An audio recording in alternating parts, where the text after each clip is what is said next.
कांग्रेस की विधायक रूमीनाथ को देश भर में फैले कार चोरों के गिरोह के साथ कथित संबंध रखने के आरोप में गिरफ्तार किया गया है। पुलिस ने उन्हें मंगलवार सुबह विधायक छात्रावास से गिरफ्तार किया। रूमी को कार चोरों के गिरोह से कथित तौर पर संबंध रखने के आरोप में आईपीसी की विभिन्न धाराओं के तहत गिरफ्तार किया गया है।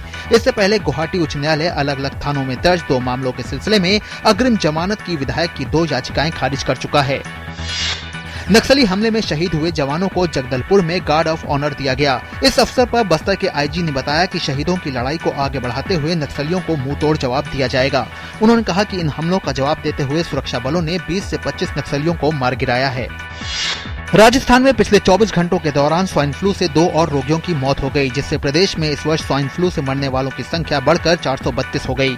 चिकित्सा एवं स्वास्थ्य विभाग के मुताबिक कोटा में स्वाइन फ्लू के एक मरीज ने उपचार के दौरान दम तोड़ दिया। स्वाइन फ्लू से अब तक राजधानी जयपुर में सर्वाधिक 85 लोगों की जान गई है। कांग्रेस की वरिष्ठ नेता और दिल्ली की पूर्व मुख्यमंत्री शीला दीक्षित ने कहा है कि सोनिया अपनी जिम्मेदारियों और चुनौतियों से नहीं भागती हैं, इसलिए कांग्रेस अपने पुनरुत्थान के लिए उन पर पूरा भरोसा कर सकती है। उन्होंने कहा कि राहुल गांधी की नेतृत्व क्षमता पर प्रश्न चिन्ह है, इसलिए सोनिया गांधी को कांग्रेस का नेतृत्व करना जारी रखना चाहिए। सड़क परिवहन और राजमार्ग मंत्री नितिन गडकरी ने कहा है कि सरकार राजधानी में 10 वर्ष से पुराने डीजल वाहनों पर प्रतिबंध लगाने के राष्ट्रीय हरित न्यायाधिकरण के आदेश के खिलाफ उच्चतम न्यायालय में अपील करेगी। उन्होंने कहा कि सरकार प्रदूषण कम करना चाहती है, लेकिन इसके लिए और समय की जरूरत है। गडकरी ने दिल्ली सरकार से जैव सीएनजी के इस्तेमाल की संभावनाओं का पता लगाने को कहा है। स्वास्थ्य मंत्री जेपी नड्डा ने मंगलवार को सर गंगाराम अस्पताल में एक समारोह में कहा कि बीमारियों की रोकथाम के लिए और अधिक जागरूकता फैलाने की जरूरत है। नड्डा ने कहा कि बीमारी के उपचार के साथ साथ उसकी रोकथाम के बारे में भी लोगों को बताना महत्वपूर्ण है। विश्व बैंक ने वर्ष 2017 तक भारत की सकल घरेलू उत्पाद की वृद्धि दर 8% तक पहुंच जाने की संभावना व्यक्त की है। बैंक ने कहा है कि देश में तेजी से आर्थिक विस्तार के साथ तेल की कीमतों में कमी से दक्षिण एशिया में आर्थिक वृद्धि में तेजी आ सकती है।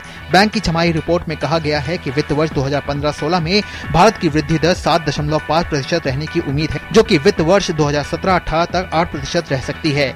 बैंक की रिपोर्ट में ये भी कहा गया है कि भारत में खपत की बजाय निवेश के सहारे वृद्धि हो रही है, जबकि चीन में इसके विपरीत स्थिति है।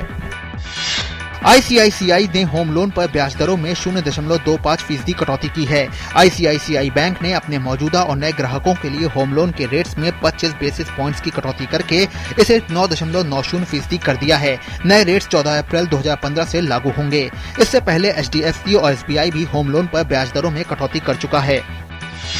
भारत में शेरों की आबादी बढ़ाने को लेकर कई गंभीर प्रयास चल रहे हैं। इस कड़ी में एशियाटिक सिंहों का प्रमुख निवास स्थान यानी गुजरात के सासण में सिंहों की गिनती का काम आगामी महीने की 1 तारीख से शुरू होने वाला है। गिर का जंगल अपने एशियाटिक शेरों के लिए भारत ही नहीं दुनिया भर में प्रसिद्ध है। 2010 में की गई गणना के अनुसार गिर में 411 शेर मौजूद थे।